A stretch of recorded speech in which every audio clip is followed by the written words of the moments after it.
Tonight, a Virginia restaurant owner openly defying health authorities.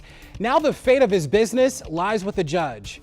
And for more than a month now, the owner of Gourmeltz restaurant in Fredericksburg has refused to make his workers wear face coverings. And now the state is suing to have that restaurant closed. All new at 5:30, Bruce LeShan reports a judge has promised to decide his fate within days.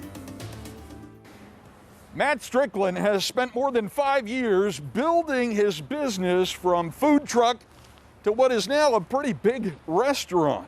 But all of this is now at risk because Strickland refuses to comply with Virginia's mandates on masking and social distancing inside. Mandates designed to slow the spread of a virus that has now killed more than 500,000 Americans. I'm not scared of the state. I'm not scared of the federal government.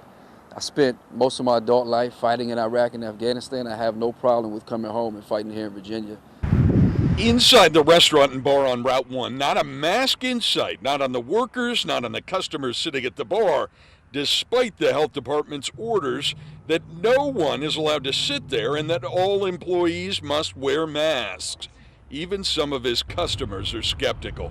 That's kind of stupid. The mask is not a big deal. You should wear a mask. If you do what the government says just because they say so, they'll keep taking, and the things that you give them, you'll never get back.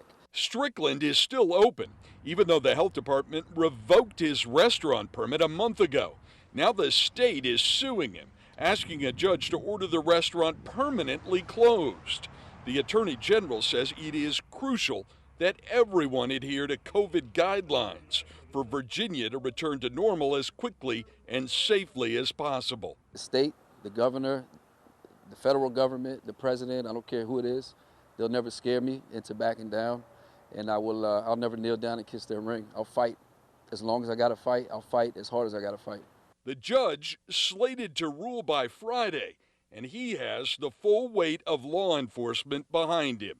In Spotsylvania, Bruce LeShan, WUSA 9.